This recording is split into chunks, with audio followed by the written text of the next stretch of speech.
5:11 de la tarde. Bueno, nos metemos en las elecciones porteñas, las elecciones aquí en la Ciudad de Buenos Aires el próximo domingo 18. Recordemos, elecciones legislativas. Atención que todos los votantes, los y las votantes pueden consultar su lugar de votación y sobre todo saber si están en el padrón. Creo que ya no estamos a tiempo como para los reclamos en caso de que no figuren en padrón, pero de todas maneras se sugiere hacerlo. Padrón.gov.ar es la dirección donde fijarse en internet. Allí pueden chequear todo, primero si están en padrón y luego dónde votan, padrón.gov.ar. Y luego repasemos. A ver, en principio se presentan 17 listas. Son las que van a estar allí en el cuarto oscuro. Se renuevan 30 bancas de la legislatura, que es la mitad de la misma. Las listas se van a... Esto es interesante, miren, las listas se asignan bajo el sistema proporcional DONT, es decir, todos los espacios políticos que superen el umbral del 3% de los votos válidos van a entrar en la distribución de cargos. Es decir, si sacaste menos del 3%, tu legislador ya no tiene posibilidad de ingresar a la legislatura, tu candidato, pero a partir del 3% se distribuyen por sistema DONT.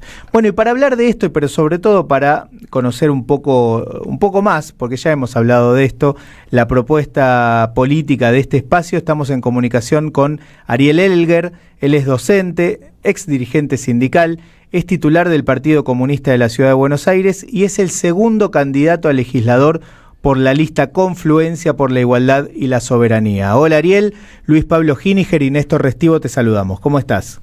Hola, ¿qué tal? Luis Pablo y a todos los que nos están escuchando. Bueno, muchas gracias por atendernos. Bueno, estábamos repasando algunas de las cuestiones a tener en cuenta de cara al domingo en términos de cómo se vota y demás, cuestiones más bien institucionales o administrativas, pero quiero preguntarte en primer lugar por el clima político, Ariel. ¿Cómo están viendo ustedes el clima electoral, por llamarlo de alguna manera, en la ciudadanía porteña de cara al domingo? En las recorridas que ustedes hacen, las actividades en los barrios, las mesas en las esquinas, ¿cómo reacciona la gente? ¿Está entusiasmada?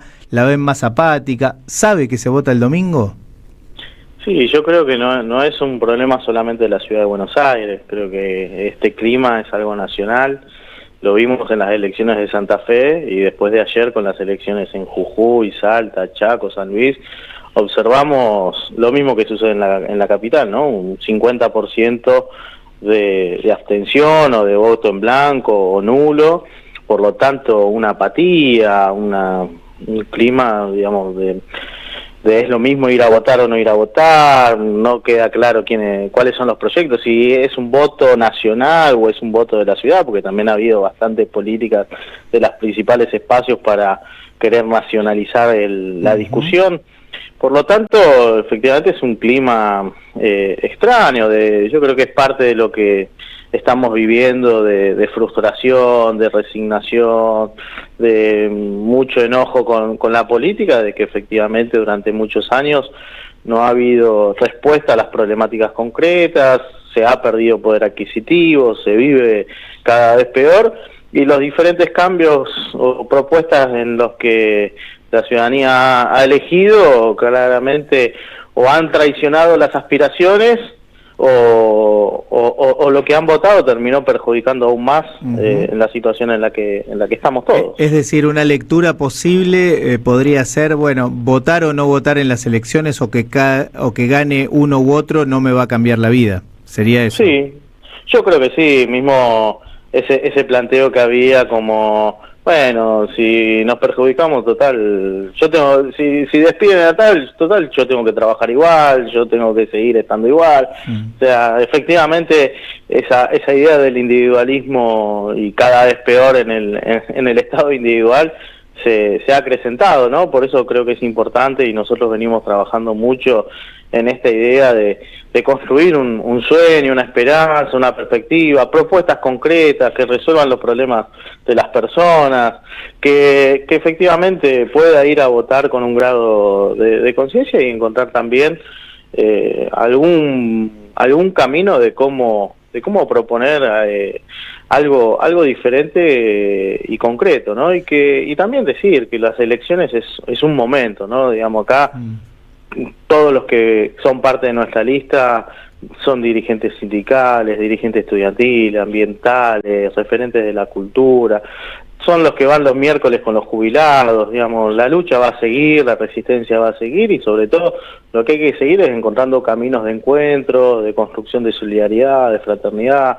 espacios donde uno pueda hacer un poco de catarsis, pero también ir encontrando respuestas colectivas a los problemas individuales. Es muy interesante esto que decís, porque bueno, se habla mucho de esta idea, ¿no?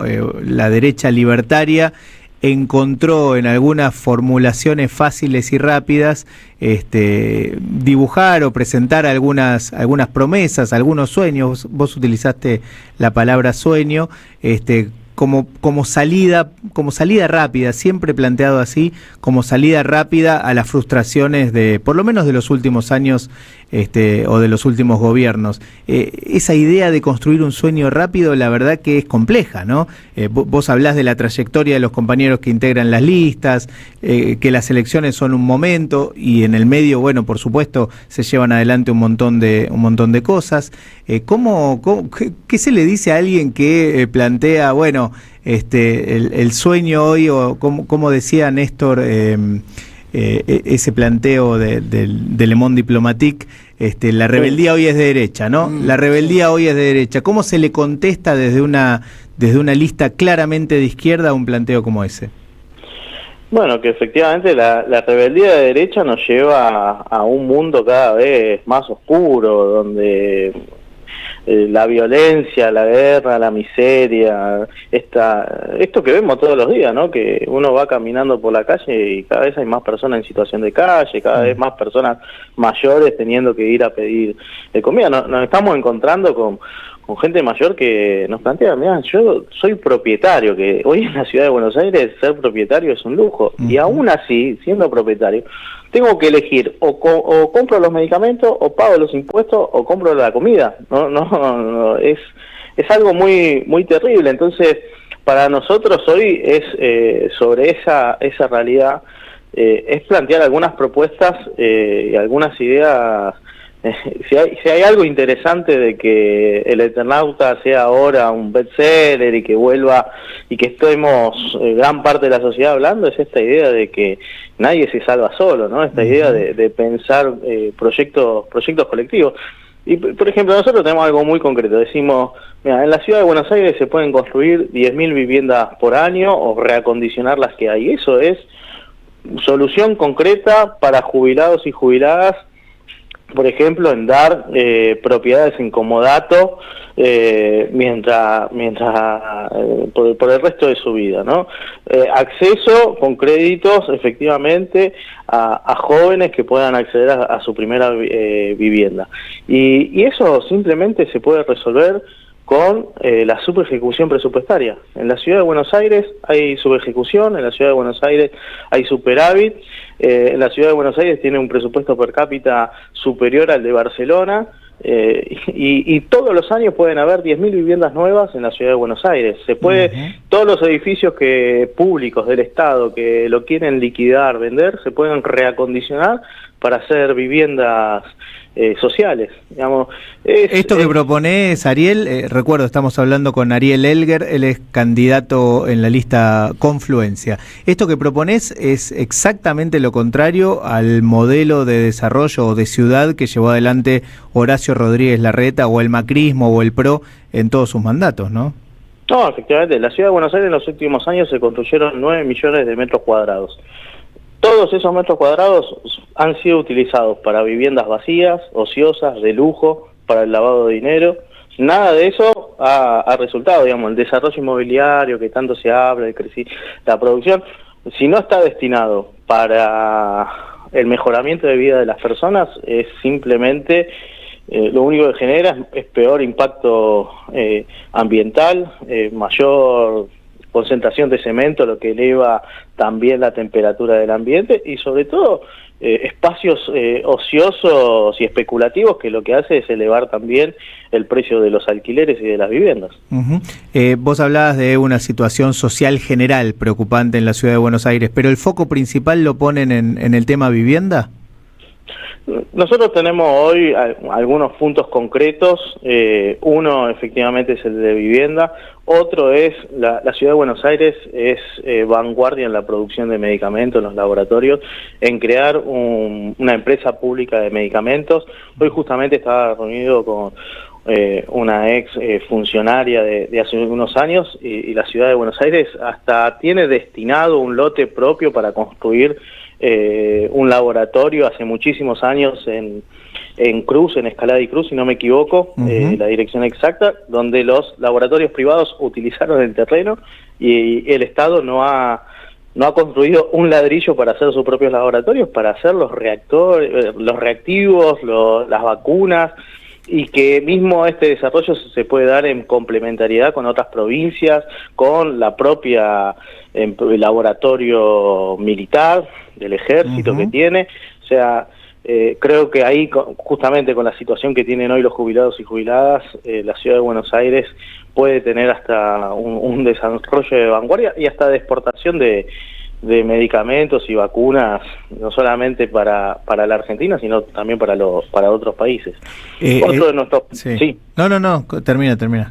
No, después tenemos otras propuestas, por ejemplo, de educación y cultura. Las escuelas tienen que volver a ser espacios de integración, de reconstrucción del tejido social. Creo que todos vemos que después de la pandemia se ha agravado las problemáticas en la juventud y las infancias, la ludopatía, el consumo problemático, todo lo que tiene que ver con las redes sociales. Por lo tanto, necesitamos volver a construir espacios físicos donde las infancias, los adolescentes se puedan encontrar, recrearse, intercambiar, desarrollarse culturalmente, deportivamente, generar espacios de integración. Y tenemos en la ciudad de Buenos Aires escuelas por toda la ciudad, donde después del horario escolar se podrían generar programas de avanzada, justamente, que pueda ir en la búsqueda de esos jóvenes de todos los estratos sociales para poder desarrollarlos integralmente. Ariel, te escucho, sí. Perdón que te interrumpa, te escucho y imagino en la legislatura, pienso en la legislatura que está en funciones ahora mismo, y es una legislatura con un componente ideológico muy complicado, digamos que tiende a estar a favor del modelo contrario, al modelo de negocios que se viene llevando adelante en la ciudad en todos estos últimos años. ¿Cómo dar la pelea desde adentro cuando es tan desigual? Mira, no solamente con los problemas ideológicos.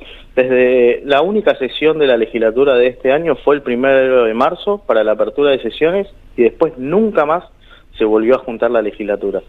Ni los diputados ni de la oposición ni del oficialismo han hecho alguna acción para poder reunirse y discutir proyectos necesarios para la ciudadanía, como una emergencia alimentaria. Por lo tanto, efectivamente, hay un desafío no solamente ideológico, político, sino también hasta de compromiso. Tanto se habla hoy de los ñoquis, y que los legisladores no se junten nunca en lo que va del año, salvo para la apertura formal y protocolar, es de una gravedad institucional importante. Y después, así como decíamos que las elecciones es un camino más, y el día 19 tenemos que seguir con la construcción, nosotros entendemos la legislatura también desde una articulación que se tiene que dar con el movimiento social, popular, con las asambleas. Hay que generar espacios vinculantes entre la ciudadanía, volver a discutir por qué no tener en la ciudad de Buenos Aires un presupuesto participativo, algo que está en la Constitución de la ciudad de Buenos Aires. Entonces me parece que ahí tenemos un desafío de que, frente a los oídos sordos de otros diputados y diputadas, frente al no funcionamiento de la legislatura, como los que realmente tenemos principios, realmente creemos en un proyecto transformador, articulamos con el movimiento popular. Los avances se dan en las elecciones, se dan en la legislatura, pero también se da cuando hay un pueblo organizado, movilizado y con un proyecto claro de lo que quiere. Ariel, vos integrás el Partido Comunista, que junto con las otras listas que se han unido en el Frente Confluencia decidieron armar un espacio propio. Corregime si me equivoco, en otros momentos todas las listas que integran hoy Confluencia fueron parte de lo que era Unión por la Patria, es ahora Buenos Aires, se llama en esta oportunidad. ¿Por qué esta vez decidieron conformar un espacio propio? Y en todo caso, ¿cuáles son las diferencias que tienen con el espacio que encabeza Santoro? Sí, en primer lugar, nadie nos llamó para continuar siendo parte. Efectivamente, nosotros vemos ahí una crítica de hace muchísimos años, que estos espacios de articulación de frentismo nunca construyeron un espacio de discusión, de participación, de intercambio entre todas las fuerzas, de acuerdo en el programa y en las propuestas. En el único momento, creemos nosotros, que realmente hubo una discusión de un programa fue en el 2019, cuando se arman las elecciones nacionales, y que lamentablemente al poco tiempo ese proyecto y ese programa se traicionó, se viró para otros caminos, y particularmente Leandro Santoro es un exponente de esa traición, digamos. Dijimos que la deuda de Macri de los 44.000 millones de dólares se fugaron, que fue ilegal, ilegítima, que rompió los acuerdos del estatuto del Fondo Monetario Internacional y hasta de la soberanía nacional con el Congreso.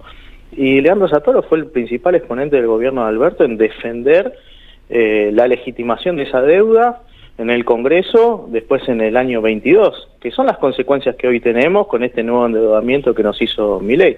O sea, Santoro no ha hecho ni una autocrítica de lo que fue el acuerdo con el fondo, y hasta uno puede pensar que efectivamente está de acuerdo con lo que se ha hecho. Y después los diputados y diputadas de lo que fue Unión por la Patria, hay que decir que en los últimos años, primero votaron en contra de la profesionalización de los enfermeros y enfermeras.